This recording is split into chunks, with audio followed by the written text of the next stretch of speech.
Michelle here in well. If you need to speak to be sure to hit your buttons for your button. And then hit it again when you're done.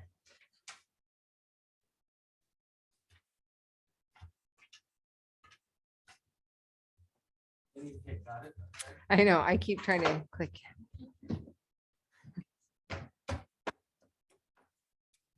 All right.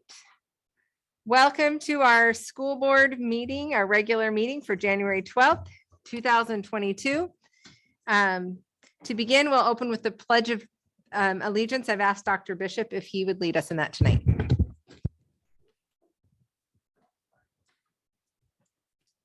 I pledge allegiance to the flag of the United States of America and to the republic for which it stands, one nation, under God, indivisible, with liberty and justice for all.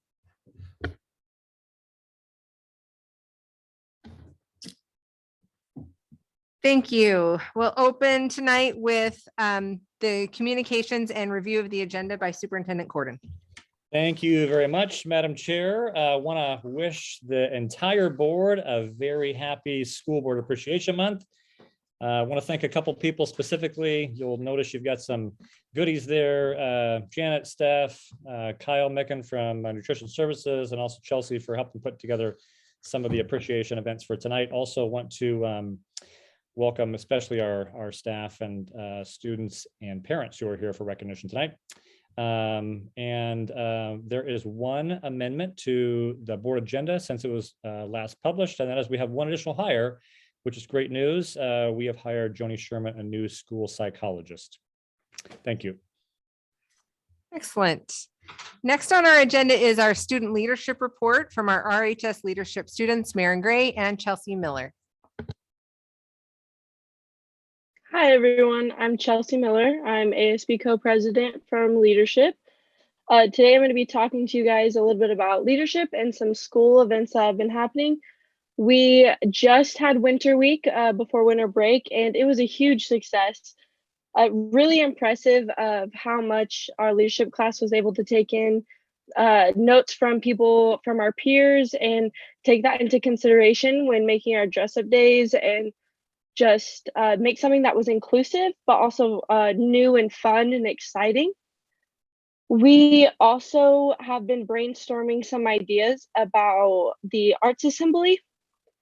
We have been thinking of some ideas about how we can have an arts assembly or appreciate our arts area of our school by doing something other than just an assembly, because we don't want to gather right now. Other than that, we have been working on our middle school connection, which is something we've been working on the past couple of years of us going to the middle schools, trying to build a bridge between the middle school leaderships and the Roseburg High School leadership, just to make it an easier transition to high school, as well as we are working on a kindness week with them, something that we're going to do at all three schools on the same week. Some of our ideas for that is to hold the door open for others and greet people throughout the day. Do your best to give someone a unique compliment or express your appreciation towards others. Take the time to leave a kind note for a friend or teacher. We are going to challenge each other to sit or interact with someone new in an effort to get to know more of our peers. And something new we are going to do is called a positivity. We're super excited about this is because it's going to be a tree. We're going to put it in multiple areas of our school, and you'll have like leaf-like sticky notes where you put them on, their positive notes, and you can take one or you can leave one. And we're going to do that in every building at our school, and also try to create that at the middle schools as well. And now something really cool that Maren and I have been working on for the last 4 years, and we finally were able to do it, was it's still a surprise to our student body, but we did a rain art. If you know what that is, if you don't, it's like when it rains, this art will appear on the sidewalk. And then when it's sunny, the art disappears. And there's just little things like flowers, sunshine, smiley face. We have like an affirmation that says, humankind be both. And so when it rains, and hopefully it will rain tomorrow, because we've been waiting like a few days now. Hopefully it rains tomorrow and we'll get to see that on the sidewalk and you'll see us post about that. We're super excited about that. But some school things is we did just get back from winter break and, everyone's getting ready for finals. I think everyone's excited for a 3-day weekend this week as well as next week. Counselors are getting everyone ready for their next semester and just kind of getting everyone ready for finals week. And I think everyone's excited for our second semester and hopefully we have some not too long if we close down or anything like that, or like it will be good stuff. I'll let Marin talk now. Thank you. Additionally, we've elected some new National Honor Society officers. Logan Bishop has been elected as president for the remainder of the school year. And some super fun news, Bob Ross Fridays is back in the library during lunch. So every Friday, students will have an opportunity to follow along with Bob Ross and discover their own artistic talent. In other news, there's a wrestling meet tonight and the wrestling team will be traveling to Redmond for their tournament this weekend. JV and freshman girls basketball played last night and there's a home swim meet today against South Medford. Boys basketball is also going against South Medford Saturday and girls basketball will be back next Thursday. We are super excited that Unified Basketball has started and we will have some games within the next few weeks. We have instituted some new spectator guidelines just to keep our athletes, our parents, and our community members safe, and we want to keep sports going as long as possible. Unfortunately for students, that does mean that bumming is canceled until further notice. We're also very appreciative of the staff and the students that are preparing for any potential distance learning scenarios, but we're remaining positive, we're taking precautions because we know how important our sports, our extracurricular activities, and our in-person learning is to our students and families. Other than that, happy School Board Appreciation Month, and that's all I've got. Thank you for your time. I can say on good authority, I think we won that swim meet. Because I just arrived from there. All right, thank you guys for your updates. I hope it rains too, because I'd like to see that art. I think that sounds pretty fun. The next item on our agenda, I'm going to turn the time over to Reverend Johnson, who's going to do our student and staff recognition for this month. Thank you, Chair. It is indeed an honor to present this month the key people that were recognized. If I mispronounce your name, please accept my apology. I am going to share with you what has been given to me to share with our community, of which I'm a very proud participant and member. Our first student is from Jolene Middle School. I'm going to put his picture up. Continuing on, I thought maybe his picture would come up on the screen. From Jolene Middle School, 8th grader Candace Ellenwood is this month's outstanding student at Joseph Lane Middle School. Teachers report that Candace is dedicated, has a strong work ethic. She is described as attentive, polite, and respectful, always giving 100%. Candace is also known for her bubbly personality that draws other students in and has taken on a leadership role among her peers, exhibiting encouragement and patience. Teachers note her creativity, steadfast character, and integrity, and are grateful for her enthusiasm and contagious smile. Congratulations, Candace, for being a shining star at your school. Let's give her a round of applause. From Roseburg High School, the staff has selected 11th grader Jaslyn Landeros, was selected as this month's outstanding student at Roseburg High. Jaslyn is a 4.0 student who participates in a number of sports and clubs, including cross country, swim and track, and FBLA, National Honor Society, Link Crew, Green Team, and Interact. She is also active in the community anti-bullying program, Brave World. Jaslyn is described as thoughtful, positive, humble, respectful, involved, attentive, and kind. She plans to attend college and enter the medical field.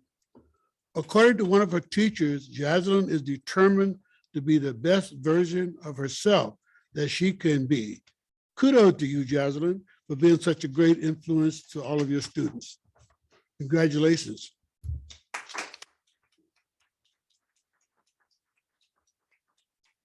From Green Elementary has selected fifth grader student Connor Thomas as this month's outstanding student. Connor is described as kind and caring with a strong work ethic. He strives to ensure that he always does his best, remains on task, and contributes to classroom conversation. Fifth grade teacher, Mrs. Altomat, says Connor is an amazing young man, and I appreciate having him in my classroom. Thank you, Connor, for all of your hard work, and let's give him a round of applause. Continuing with the honor that has been given to me, we have a staff recognition, and today the second grade teacher, Kathy Lamaka from Eastwood Elementary. She will receive a Crystal Apple Award for her dedication to Eastwood Elementary. Mrs. LaMonica has had an amazing impact on students, families, and staff. She is known for always being thoughtful, kind, positive, and focused on growth. No matter what, she always thinks of the children first, putting in so much extra time to provide a loving environment for her students. Thank you, Mrs. LaMonica, for the support you provide to all those who you come in contact with. Congratulations. Thank you, Chair Larson. Thank you. We know that those are just a few of our outstanding students and outstanding staff members, but we're grateful for you, and congratulations, Candace, Jaslyn, Connor, and Mrs. Lamaka. Next is the approval of our consent agenda. So I will entertain a motion to approve as currently published.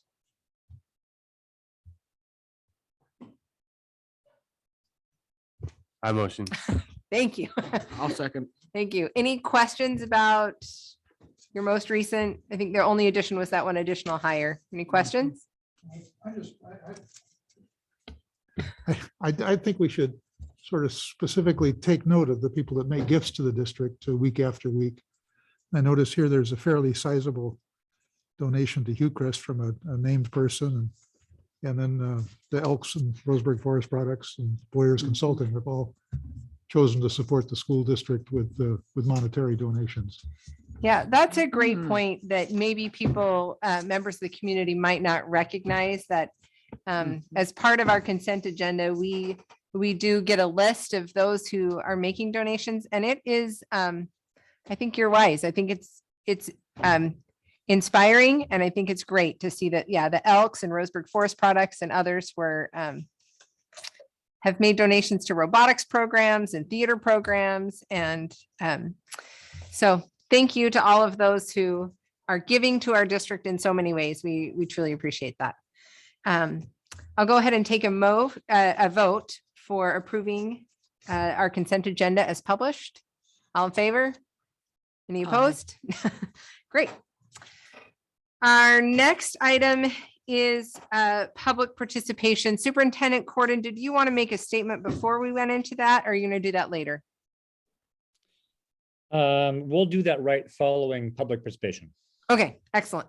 Okay, Assistant Superintendent Nee, I will go ahead and turn the time over to you to manage our public participation for this evening. Thank you, Chair Larson. Anyone that wishes to address the board, please use the raise your hand feature, which is located under reactions on the bottom right-hand corner of your screen. I will call on people in the order that they raise their hand. All participants have 2 minutes, and a timer will go off at the end of the 2 minutes. So we ask that you wrap up your comments at that time. First up is Cameron Pope. Hi, Cameron Pope, Roseburg Education Association President, and the month of January is Board Appreciation Month. So I would like to thank the board for their hard work, the many hours of volunteering that they put into our schools is simply amazing.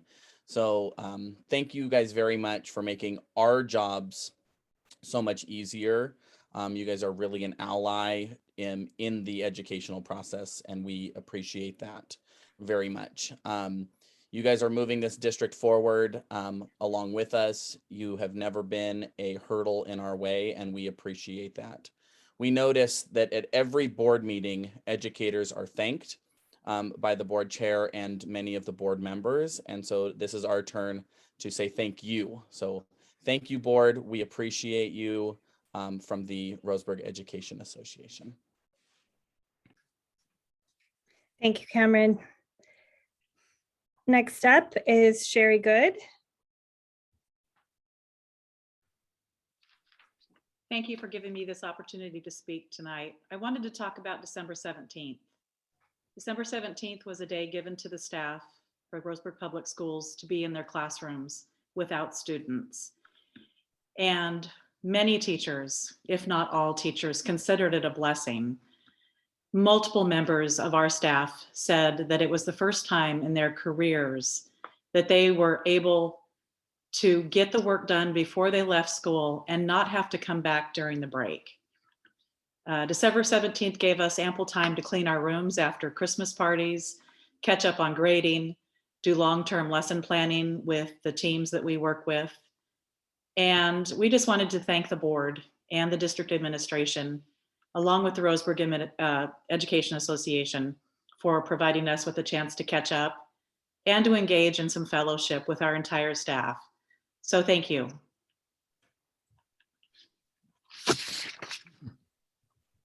Thank you, Sherry. Next up is Katie Caveteris. Hi, I am also here to speak a thank you for the December 17th workday that we had. Throughout my entire campus, I felt it was very appreciated. People were walking around excited to be able to get work done that typically we would have taken home or come in over break to accomplish. I witnessed a boost in morale. So many people were smiling and being able to have genuine conversations with one another that day that typically were like, oh, I'm sorry, my kids are back, I have to run away for them. Lastly, due to that workday, teachers were able to collaborate with one another and work with one another. If there was a problem, we could talk it through instead of putting a bookmark on it for later.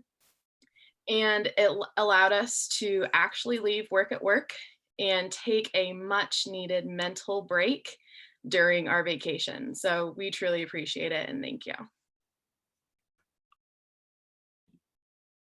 Thank you, Katie. Chair Larson, at this time, there are no other hands raised. Okay, thank you. All right, Superintendent Corden. Yes. It looks like the next thing on my list is a proclamation from Mayor Larry Rich. That is correct. I'm going to go ahead and share my screen here. Okay. Thanks to Chelsea Duncan. We have a message here from Mayor Rich to the board, and I will go ahead and play that for you right now.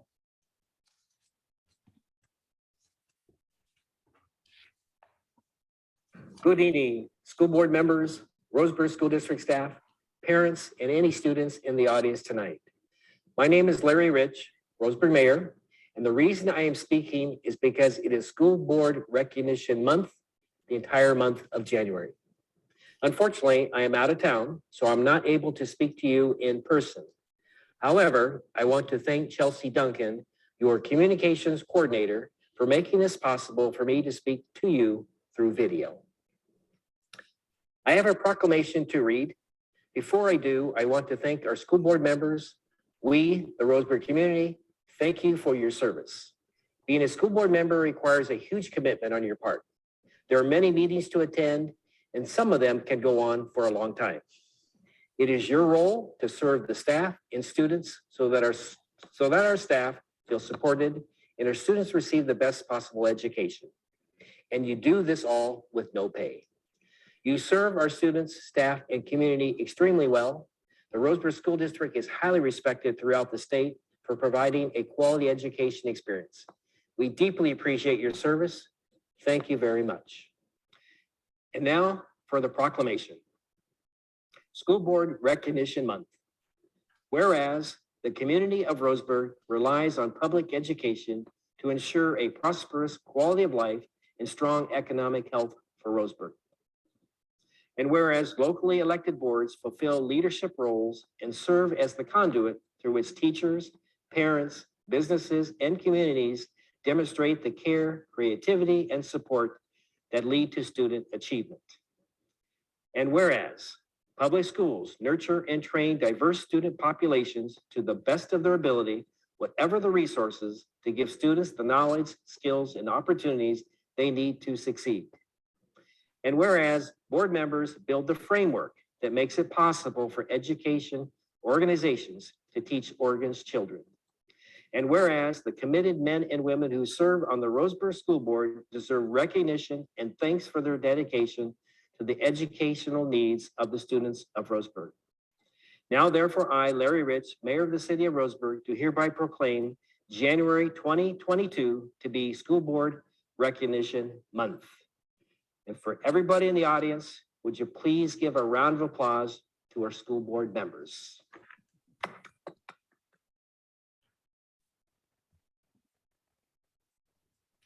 Thank you. That was very nice. It was very nice of him to put together.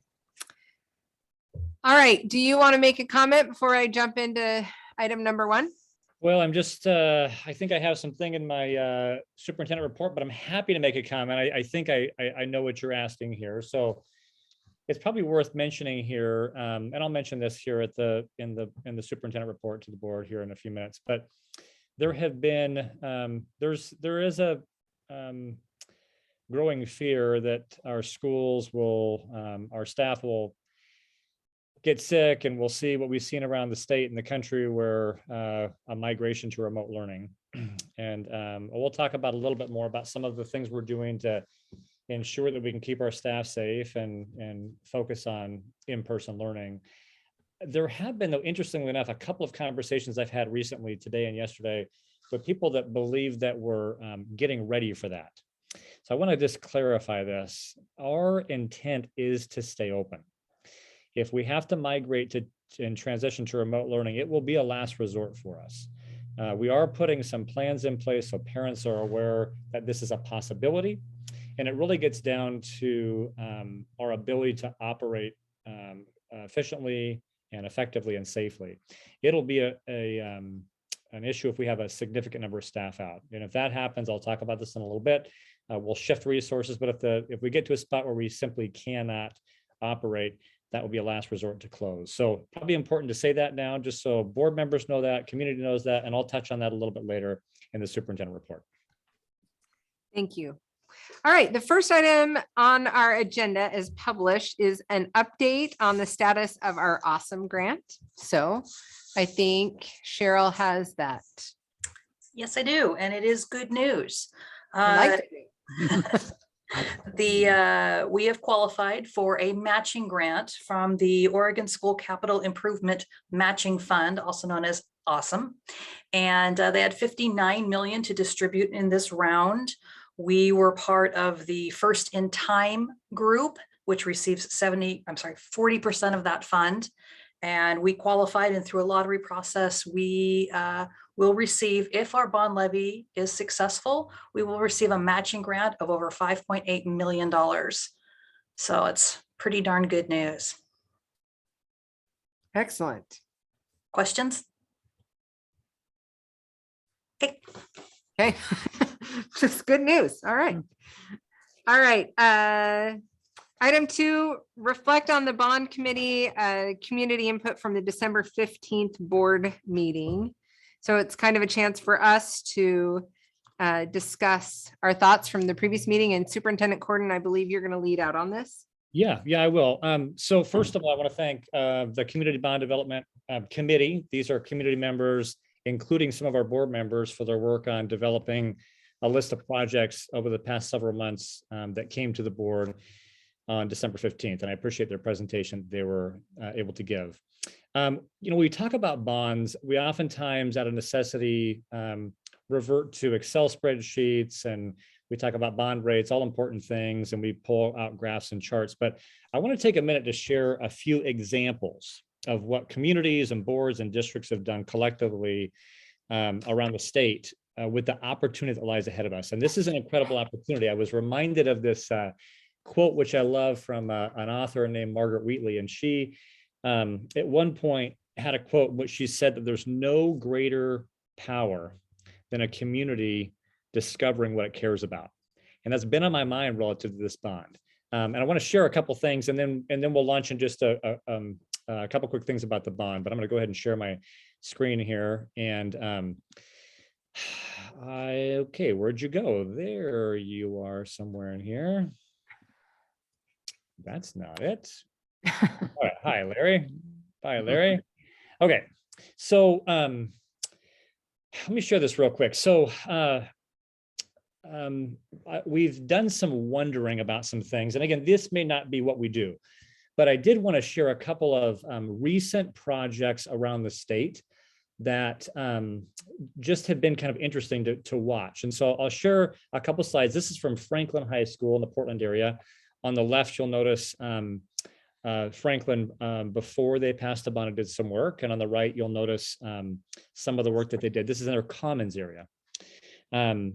This is also from Franklin High School. I apologize for the pixelated one on the left. This is their library here. Beautiful old building, a lot of architectural features. You'll see on the right what they did in terms of their library to kind of maintain some of the architectural components of Franklin High School. This is a picture of Milwaukee High School before a bond recently. This was their commons area. And after a remodel, this is what that looks like. Huge asset in that community, and a really great addition to their community there. We've talked about some things like vestibules and safety, and we'll talk about polling a little bit tonight, but I wanted to share a couple of pictures here of some things around the state that people have done to really improve the quality of education, and also the kind of embrace that kids and staff and parents have as they come into our buildings.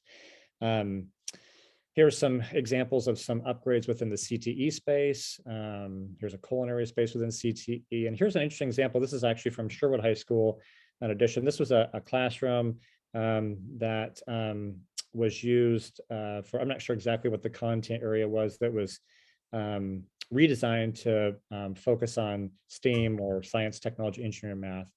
And then just a general example of what classrooms around the state and environment, classroom environments and schools are looking like as they support our kids and our community. So with that in mind, it's a good frame as we talk a little bit about the opportunity that lies ahead of us.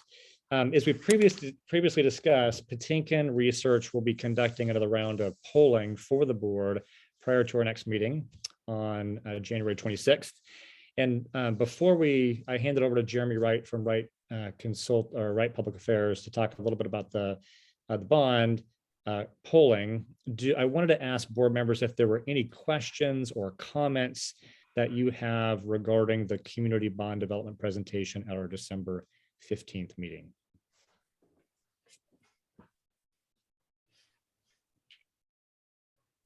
Anybody have comments, questions?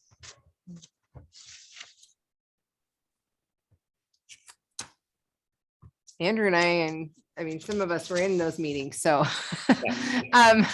I think if you want to invite Jeremy to join us and we can talk about some next steps. Yeah, we'll do that. Jeremy, welcome. I see your mute's off, so welcome. If we can, you want to give us a little rundown on the next round of polling? I know we need to hit the field pretty soon here to turn this by the 26th.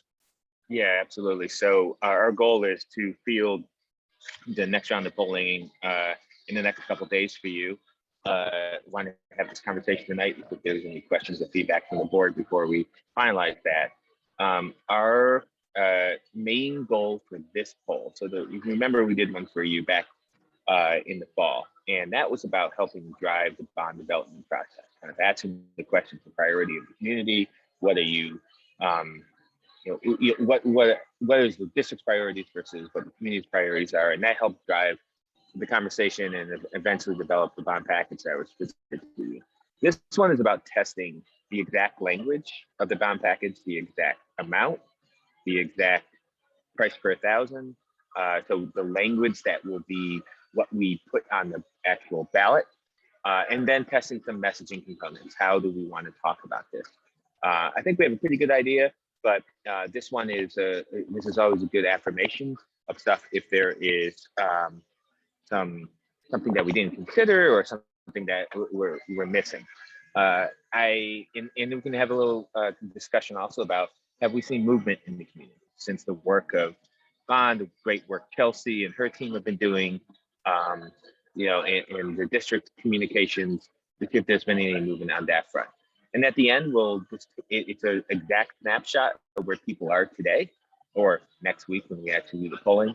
And then we can have a conversation about our next steps. So that is the goal of this round of polling. This is going to help you have a final go and no-go conversation. So that's the kind of overview of what we're about to do. Any questions?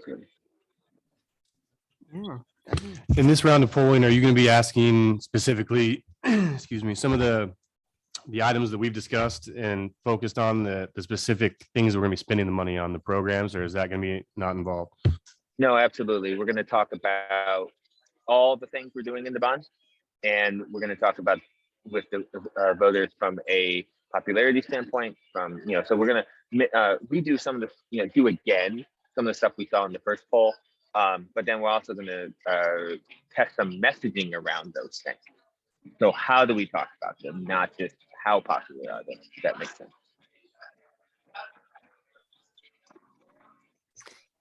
Do you have anything in the messaging about how we currently, like, we've paid off all of our current bonds, like we don't have any outstanding bonds right now? Is there any of that education in there? Or bond rates compared to neighboring communities of similar size? Yeah. That's a really good question. I do not think we have one about the comparison to other communities. That's one we definitely can insert. I would love to figure out whether that's something that works, because you obviously on the lower end now, bottom as of this coming year, or I don't know if it's this year. I would be curious to see something, because I don't know if people realize that we are, well, compared to, I don't know, Rod, can you speak to that? Not just districts our size, but districts around us. I mean, there's districts around us that are paying, they have bond dollars out, and Roseburg needs to know that.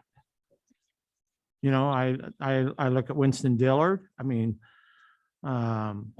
there's a couple other districts around, in Douglas County. I think the Douglas County would be pretty important.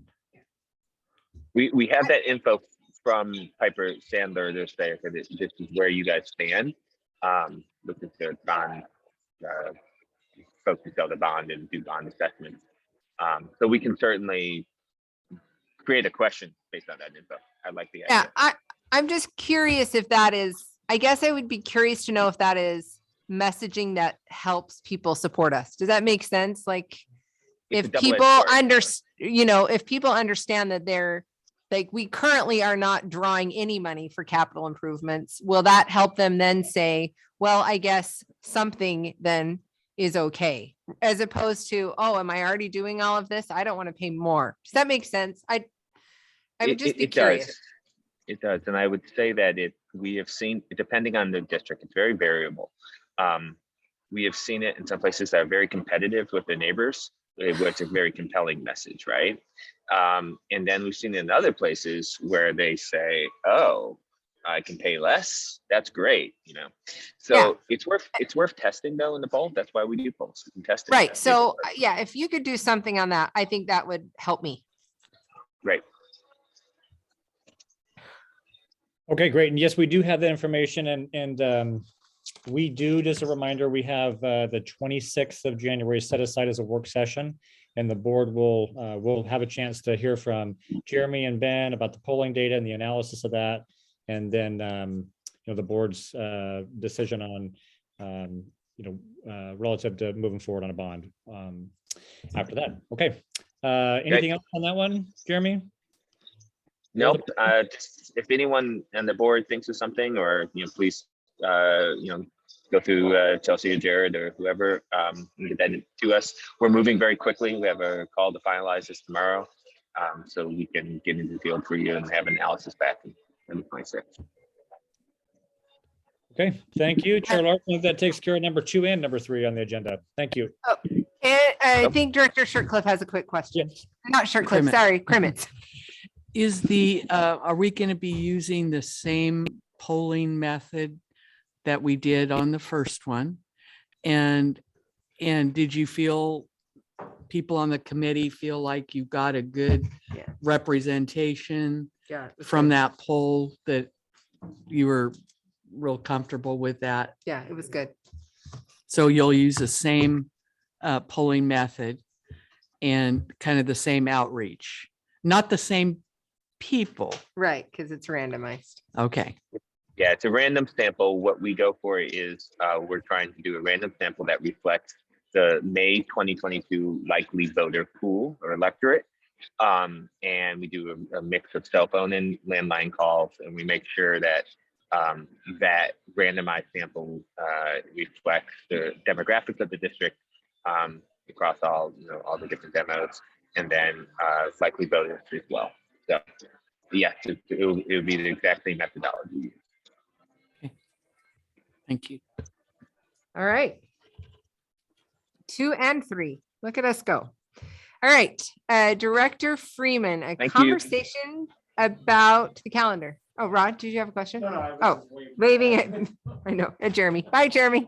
All right. Robert. Yes, thanks, Chair Larson. Before I get started, I too would like to offer my appreciation for all the work that you guys do. I feel like the board of directors have always been a team player and work with the district for the best outcome of students. So thank you all for your efforts and what you do. In front of you is our 2 different calendars. The group of educators got together. Director Cotton represented the board as the chair of the calendar committee. And I will have to say we had some very stimulating conversation. Lots of great points and concerns were brought forth, and it really narrowed down to, the discussion narrowed down to, does the district want to have students start before Labor Day or after Labor Day? The committee felt like that really was a board decision. And so I think we kind of took maybe the easy way out, and we are presenting 2 calendars for you to discuss, and hopefully tonight vote on one of them. So in front of you are the 2 calendars. We can entertain a motion, and then I would love to answer any questions that you all have. Okay, since these were emailed out to us previously, and hopefully you've had a chance to look over them, I think I'd like to start by going ahead and seeing if someone wants to make a motion on one calendar or the other, and then we can have a discussion before a vote. Does that work? I'd like to make a motion that we start with the version that starts on August 29th of 2022. Okay, the version 1 of the Yes. calendar. And I'll second. Okay, and a second. Okay, so any discussion, questions? Yes, The version 1 is the one that we've always done. no, version 2 is. Version closer. 2 is what we're doing now and have done in the past. Well, it has shifted as Labor Day has shifted. I guess I'll let Robert answer that. Yeah, so Andrew, our Director Shirtcliffe, you're correct. Version 2 is what we are currently doing the last 2 years. And that's when Labor Day fell on September 6th and September 7th, which puts the calendar way back. The calendar is now starting to move back towards earlier in the week. And typically Roseburg goes back to a calendar that starts students after Labor Day. But again, there was lots of discussion about which way to go. And so I think version 1, which you just made a motion on, that is different than what's typically in Roseburg, but I think you're going to talk about why you want to do that. Great. I've spoke with several teachers, educators, administration, and I've not heard one person that I've spoken to that was frustrated with the option of starting before Labor Day. Previously I lived in Michigan, and in Michigan there's a state law where public school cannot start before Labor Day, as they think that it impacts tourism. And it was frustrating as families, because kids are excited to go back to school in August, and it is very hard to keep kids excited to be in school in June. That's my experience. My experience is with high school kids that are involved in extracurricular activities, the OSAA practice things, all of those kids, you're already tied to the community, because cross-country practice has started, marching band has started, football has started, all of those fall sports, volleyball, all of the things that we're doing in the fall, they're already practicing. And so families really, high school, well, and even middle school, because middle school teams will start practicing too. And so really August, you're already kind of tied to the community. So I prefer being able to have the kids out a little earlier in June. So for me personally, I'm a fan of version 1, but any other questions before we vote? Not having any children in the school system now, I tried to reach out to some family member or other families to just see what their take was, is because it's going to affect parents a lot for vacationing. And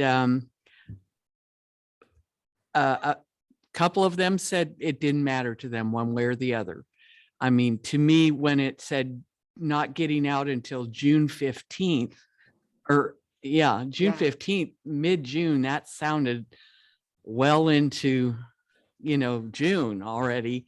So I kind of leaned towards version 1, but I think it's kind of 50-50. I do like also having the whole summer, not, starting after Labor Day. And that's more traditional. So a couple people said they like that too. So I think I will probably go with the traditional second version. All right. Are we ready for a vote? Any other discussion? All right, so the vote on the table is to go with version 1, which is a start before Labor Day. School would start on just the Monday before Labor Day on the 29th of August. And would end, graduation would be on June 3rd, and all the other students would have their final day of school on June 8th. So all in favor of version 1, say aye. Aye. Any opposed? Okay. All right. Version 1, it is. Thank you. All right. Cheryl, we need to talk about our budget calendar next. Yes, before you have a proposed budget calendar for the 22-23 budget year.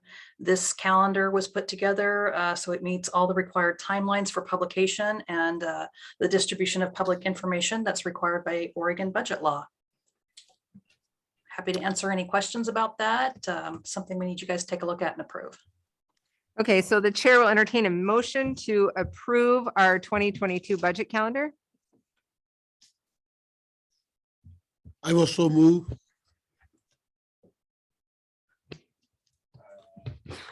I second. Any questions or discussions? Does this follow basically the previous calendar's budget year's calendar? Yep, very similar.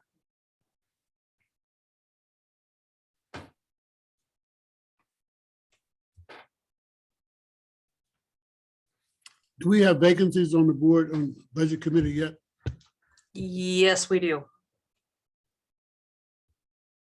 At least one, maybe two.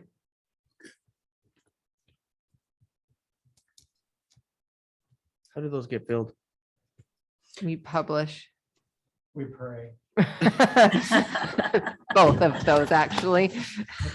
We put the word out, we publish it in the paper, applicants submit an application and you, the board, approve them.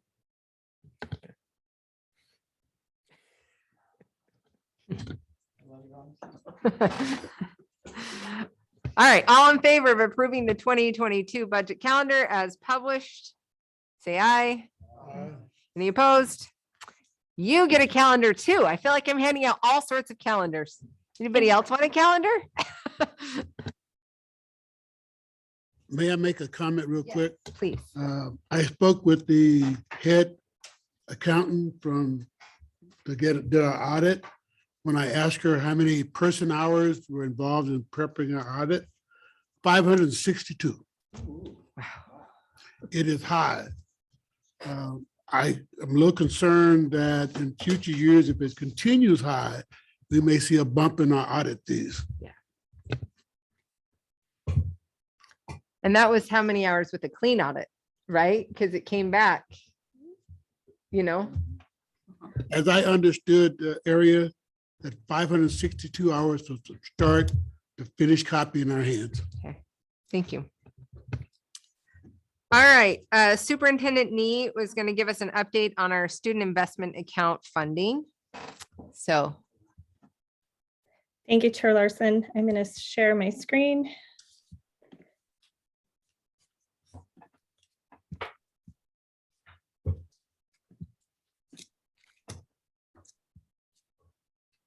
Okay. So a couple of board meetings ago, I shared with you our final report for the 2021 school year Student Success Act or Student Investment Account. Tonight, I will be sharing our 21-22 Student Investment Account update. So what we are using the funds for this school year. So just as a reminder, the purposes of the student investment account are to meet students' mental and behavioral health needs and to increase academic achievement and reduce academic disparities for students of color, students with disabilities, emerging bilingual students, and students navigating poverty, homelessness, and foster care.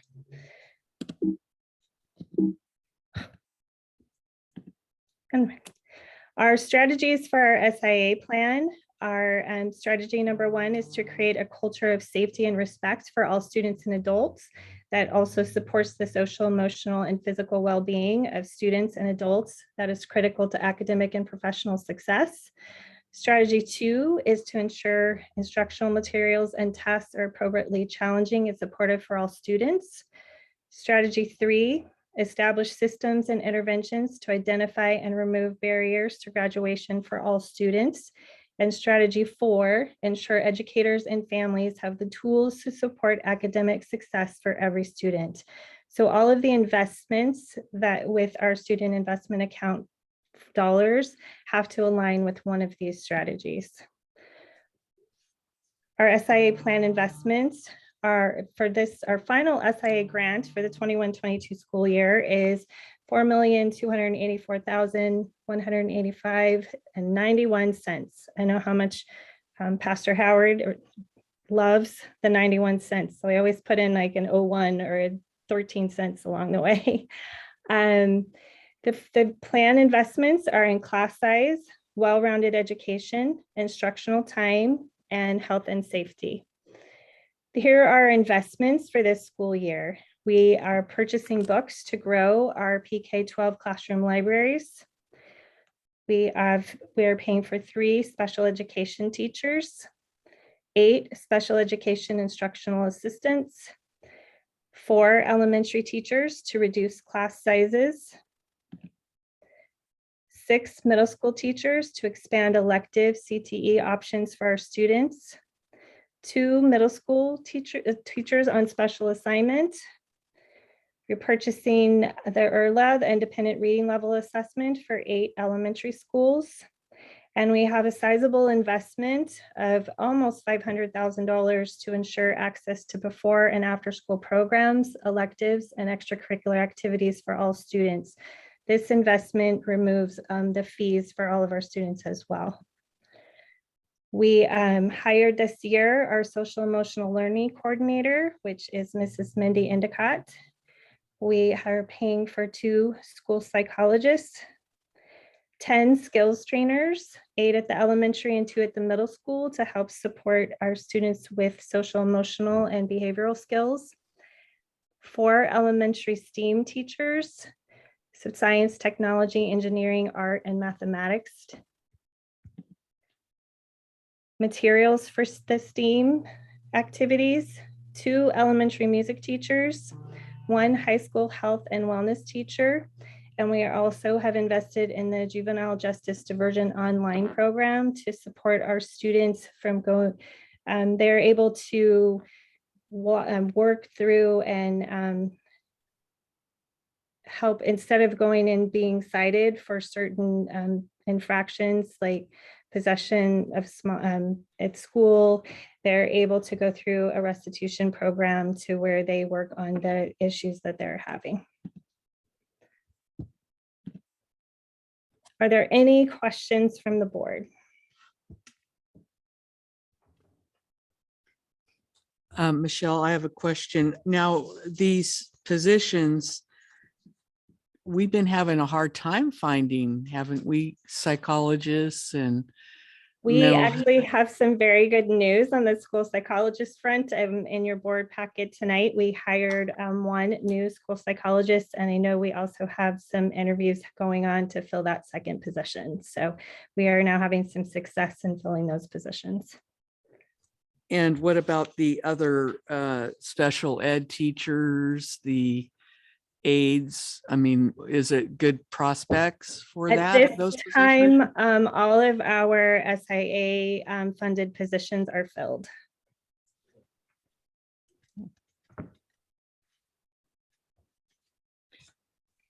And what about the STEAM teachers? We're good with that as far as, are we elevating some of the ones that we already have to be STEAM teachers or? So all of these positions were posted at the beginning of the school year. This is just an update for the board to let you know what we are utilizing the funds for.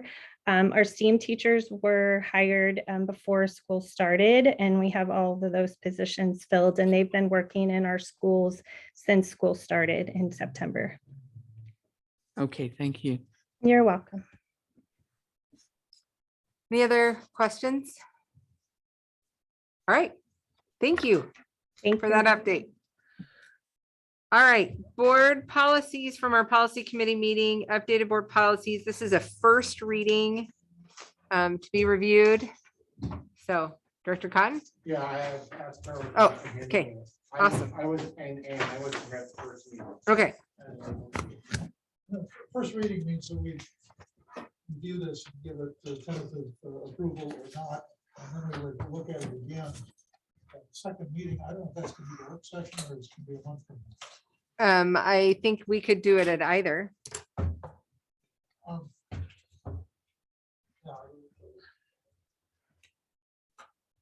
was there at the December 13th meeting, and you have both the set of the summary of that, which is really quite complete, prepared by Stephanie, and you have the packet, which is interesting to me as a lawyer, because it shows both the language that was proposing to adopt, the language that exists presently, which is going to be altered or deleted. That is useful if you have the time to really go through it. My recollection of the meeting is that many of the changes that we were making were changes to simplify or shorten the policy. There are some things that really don't have to be in policy that either covered by statute elsewhere or other authorities we can't deal with. Or that they are better handled as administrative rules, the ARs, because that way they can be adjusted from time to time without having to go through the full board policy amendment process. The one thing that I found interesting, I wasn't necessarily satisfied with how we handled it. That's okay. That's okay. You guys could hear me. We heard you. You heard me. And you're here talking to us, so. The one type of issue that I was concerned about that I wasn't sure that we got handled cleanly enough is the question about handling investigations, particularly investigations when there's an allegation about discrimination or Disability Act compliance, that sort of thing. You can see at the bottom of page 1-3, there's an outline about the district's timeline and that there are fairly short periods for deciding things. Yeah. Because of that, I think that kind of makes it important that we direct time-sensitive investigations to Mr. Freeman or somebody else, a central person to be handling those sort of things. That runs contrary to my natural inclination that it's best to handle things at the site or locally. And I'm not sure that the discrimination complaint procedure in 1-3, which seems to be aiming at local decisions, is consistent with some of the later discrimination investigation policies that are talking about that seem to be aimed more at having a central investigator. And we did talk in the course of the meeting about the importance that we should have the investigation policy be consistent with policy KL, which we haven't gotten to yet, which is farther back in the process. So I had thought that I would, review this and have a grand and coherent explanation for you guys about what the issues are. I didn't get around to it, but I would think that we should have take a look at those different investigation processes and figure out how to make them consistent with each other or to make clear discrimination about how we handle discrimination complaints. A clear way of deciding which timeline should govern different kinds of investigations. But other than that, to me, the things that we decided to make changes about in A and B struck me to be mainly pretty commonsensical.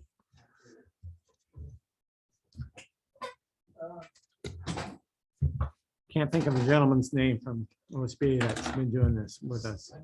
Stuckey? Yeah. Did you bring that up to him in that meeting? Yeah, but we kind of ran out of time. As often happens, if I start talking about something, we run out of time. So he didn't have any comment. The gist, I think, seemed to be that we wanted to be consistent with KL, and Mr. Freeman was we had some talk with him too, because he's the one that the burden of investigation tends to fall upon. But I think we could do a better job of making those lines clearer.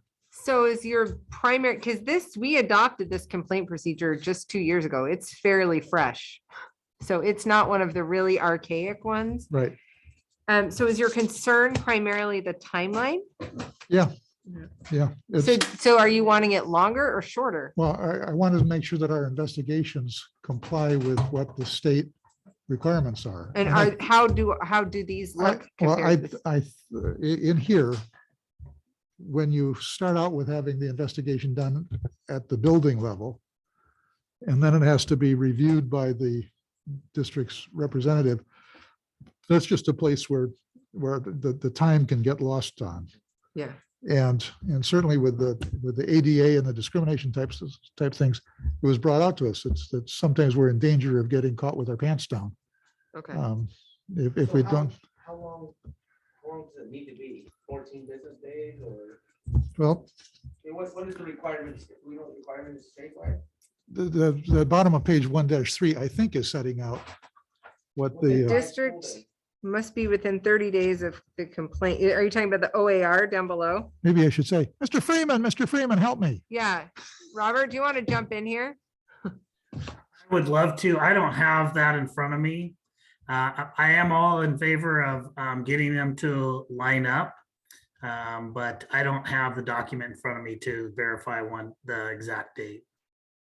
So I just think maybe that's something we could look at, getting some work done between now and the second reading, or, This is just first reading. right. Yeah. Okay. Robert, is 5 days enough? No, the longer is better.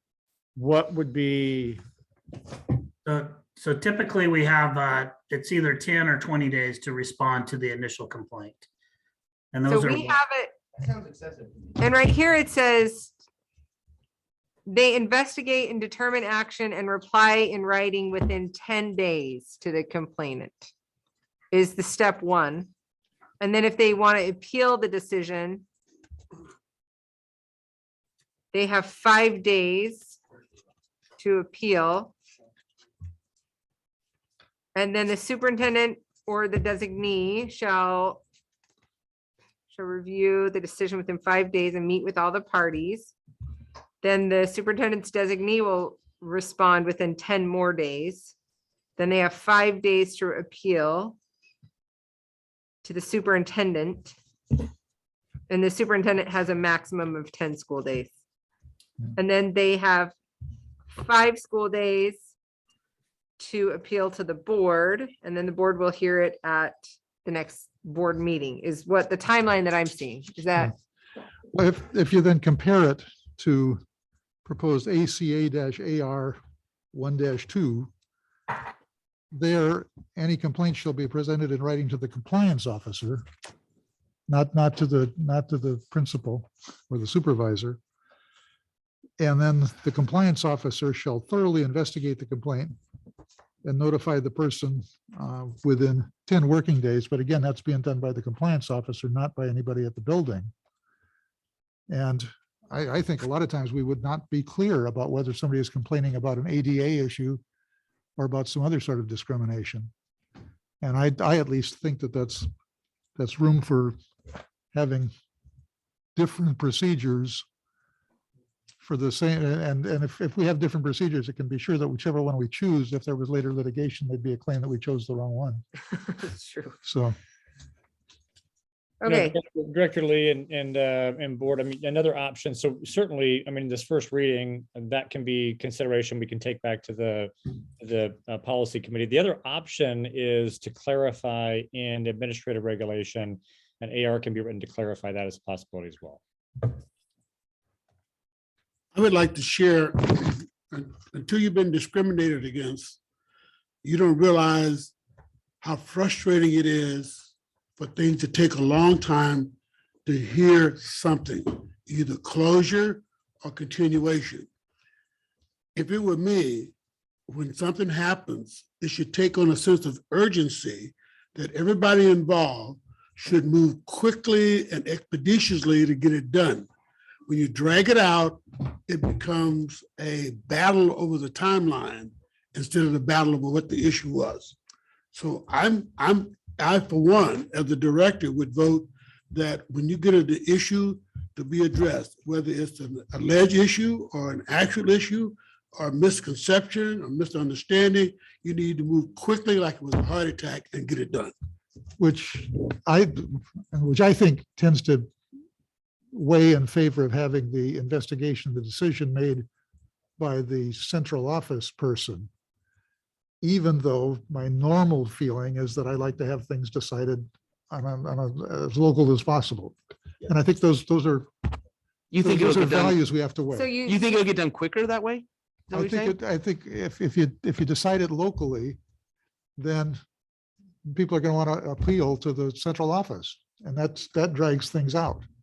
That's, yeah. So I think those are something we should. Are pay these the attention to. changes that we paid for? These, The fellow big came down fat and we went pile, through them, yes. yeah. I know, but these are the changes that we paid for. Yeah. I would like to give some degree of confidence level Yeah. that we pay them to do the legal work that would withstand the court tests.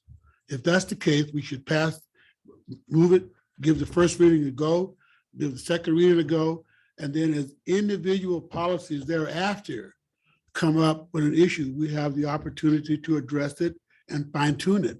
But if we sit here tonight and start going through this whole booklet, we're going to be here until June. Yeah, no, I think I'm we- prepared. I read that whole thing last week and I'm ready. I just want to just make it most expeditiously to get it done.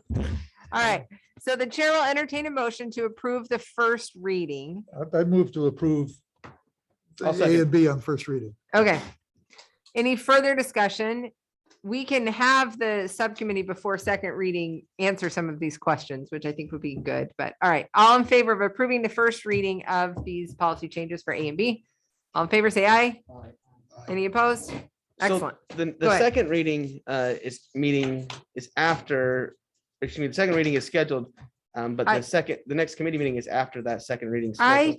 They could move that. I think the next second reading we actually put in February. Is that Okay. correct? Okay, So we have a little bit of time. okay, thank you. 26th is the work session. Yeah, Yeah. so we'll Okay. just talk about the bond that day. So Perfect. we'll give them some time to sort this out and come up with a good plan.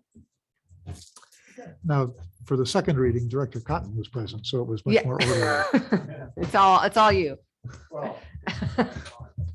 All right. Okay, excellent. So, okay. Superintendent Corden. All right, thank you. And thank you, board, for your work on reviewing these policies. As you well know, 1997 was, I think, the last time this happened, and there have been a number of changes at the federal, state level, and so I appreciate your work on that. I will share my screen here. I have a short presentation for you tonight. If you're interested, there's the bond rate stuff we talked about. We'll share that later. All right. Come on, computer, you can do it. There we go. Okay, so I already spoke briefly tonight about, oh, look at that little Robert Frost quote, start the evening. So we've talked about our North Star before, and I'll mention it again. Priority number one for us, this is even pre-pandemic, but certainly with the pandemic, has been to prioritize the safety of our kiddos and our staff and our entire community. And priority number two, and that goal, if you will, as well, is to keep our kids in school, in person, full-time, and that has not changed. I'll mention again, I'll say it again tonight, because sometimes it takes repetition for people to really, really lean into this. If we need to shift to in-person or from in-person to distance learning, it will be a last resort, and it will be predominantly and almost exclusively because we don't have people to run the organization. Just to talk about a few things we're continuing to do. We're still monitoring cases. We're helping families and kiddos that have positive cases to make sure they can still participate in remote learning from a quarantine, and kind of walking through that process of when they can return and being a support there. We're continuing to work with staff around trying to get the resources they need to do their important work every day. And we are redistributing as needed to different departments and buildings as we go. And there has been an uptick in some of this, the current COVID situation, so you're aware. We've kind of hit the curve, if you will. Public health here thinks we hit that January 4th. We are in a space right now where we've seen a doubling every 3 or 4 days of cases. I'm hopeful that we'll be able to burn through this quickly, but it is anticipated we could see up to 400 to 600 cases per 100,000, like a lot of counties had. Deschutes County has had 900 cases the last 2 days, a little over 900. That's about 400 cases per 100,000. So we're watching that, seeing where we're at in the curve. We are having more staff out because they're positive. We have some staff that are in quarantine. We have more kids out in isolation and quarantine as well. We have had a few situations. We're still working on the isolation protocol, which is if we have a positive kiddo, That kiddo isolates. We're not really quarantining classrooms like we were last year. However, we have had a few classrooms that have been quarantined. This has mostly been in the pre-K space where kids don't wear masks. We also had another classroom where we have a daycare at the high school. Those have been isolated, and we're hoping that we don't have to do quarantines by classroom, but we have had a couple. We have had some cancellations of athletics. I think every team has been impacted in their schedule with some quarantines and illness, and transportation, as you know, we have some real narrow margins there. So we're watching. Our hope again is that we'll power through. We have an amazing staff doing great things. We have awesome kids who want to be there. And by golly, we're going to do everything we can to make sure we can stay open for kids. And again, it'll be a last resort if we have to close, and that closure will probably, if it does come, I don't know if it will come, but and I hope it doesn't come. But if it does, it will simply be because we don't have enough staff to run the building. With all the conversation and talk around COVID and staffing and all these things, I really think it's really important to remind our community and the board that kids are doing awesome things. They are learning every day. They are achieving every day. They are growing. They love to be at school, and our staff are amazing. They are teaching, they're helping, they're supporting, they're doing incredible things. I wish I could tell you story after story of the incredible things our staff are doing to bless the lives of our kids and families. Amazing things, way beyond what a contract requires. There are times with our staff, I have to tell them, hey, once in a while, follow your contract, meaning go home on time. Because we have staff that just are going the extra mile for kids every day. Super, super grateful for that. We've got some great things happening in our district. We have been tracking data longitudinally and also year by year to see cohort data. And we have kids doing awesome things. Our kids are improving in core subjects. Sometimes we hear about the challenges of COVID, but we forget to talk about the incredible growth kids are having. And I don't disagree. Staff are overwhelmed with things, but by golly, they're working their tails off and our kids are improving. We're expecting to get, there's some embargoed data that's supposed to be released on the 20th of January around graduation. I expect another uptick in graduation. As you know, the last graduation numbers we received were the highest graduation rate that we've ever seen at Roseburg High School. I think those numbers are going to tick up. That information comes out on the 20th, so we'll share that when we get that. And I will continue to say that what kids are doing is far exceeded what I did in high school. The rigor is high for these kids that are working hard.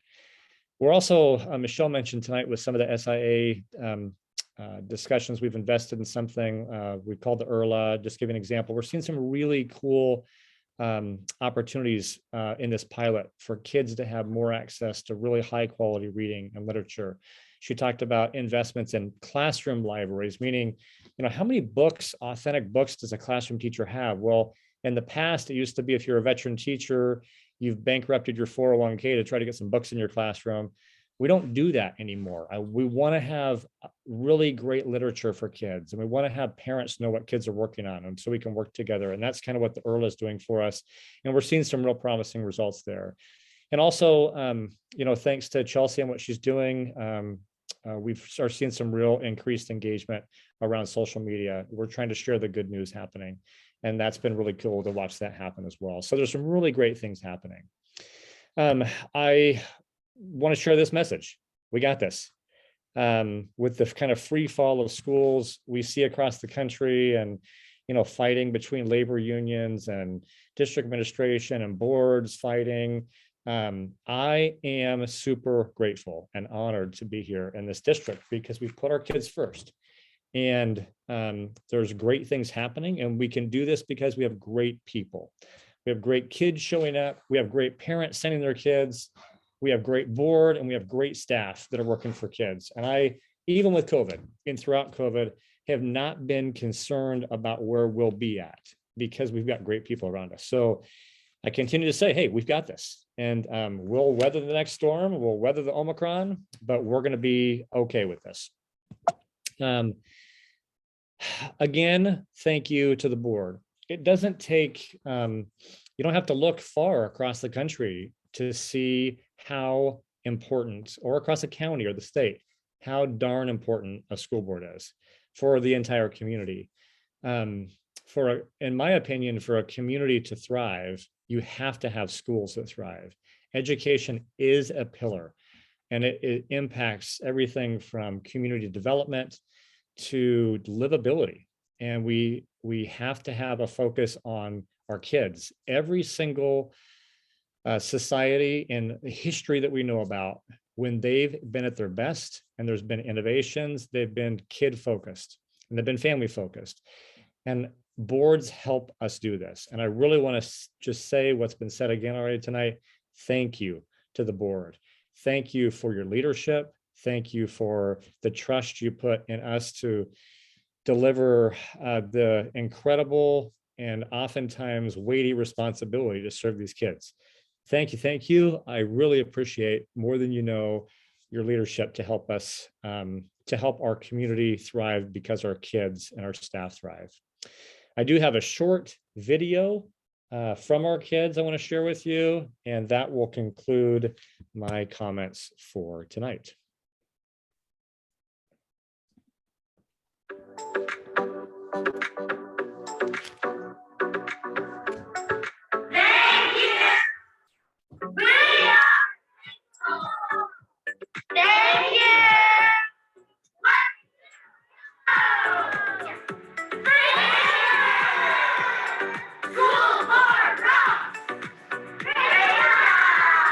Thank you for all you do.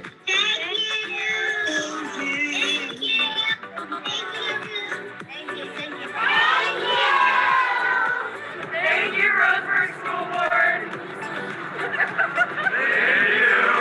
Thank you, School Board. You guys are awesome.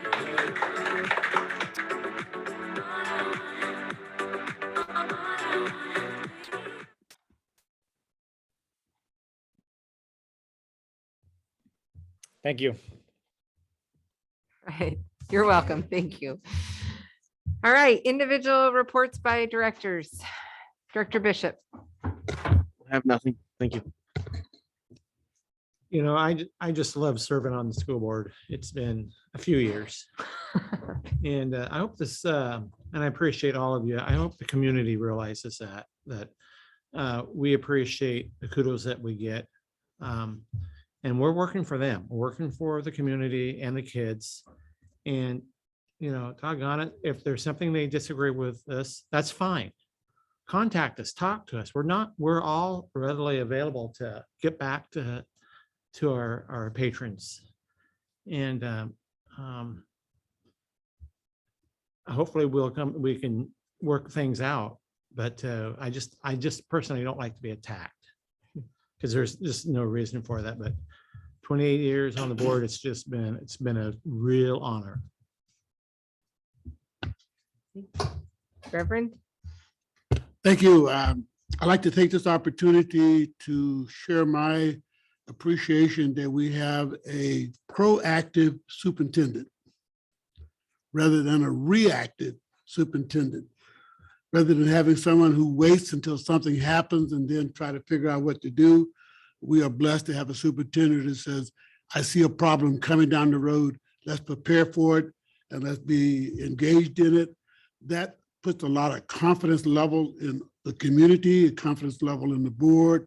And I want to say thank you, Jared, a job well done. Definitely makes our life easier. Director Krimitz.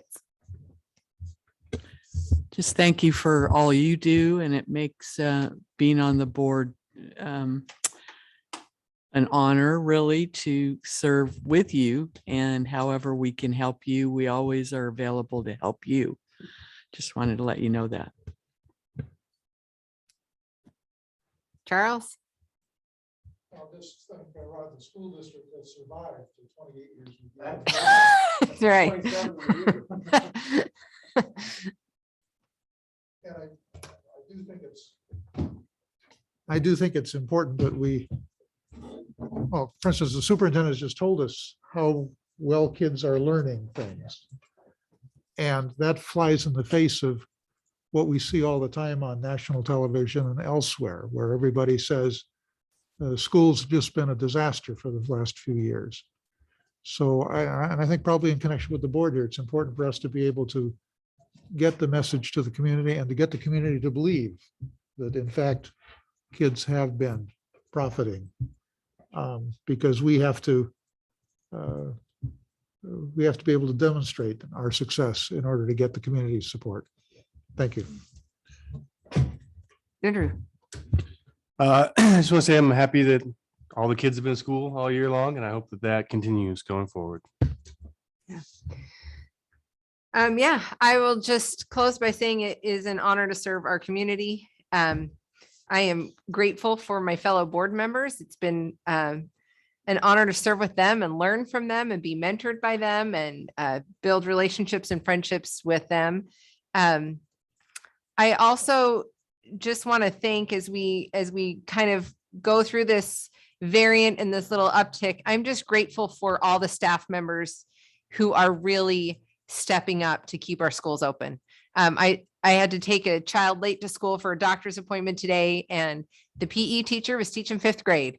And and that also means then that all of the other classes aren't getting that, the teachers aren't getting a break because their kids aren't going to PE, right? So that's, but it's our staff that are keeping our schools open and their efforts. And I just hope they know how grateful we are for them and their willingness to pitch in. I know at the high school all year, we've had teachers using their prep time to cover someone else's class to keep our kids there. And I am so grateful to be a part of Roseburg Schools that is really student focused. At the swim meet, I had a chance to visit with a family that moved here from Eugene just this last year. And I just kind of said, how has your experience been? Your daughter, came in new to Roseburg High School. How has her experience been?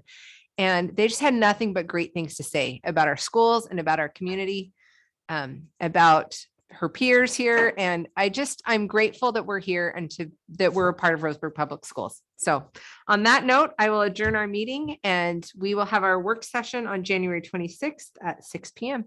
Thank you.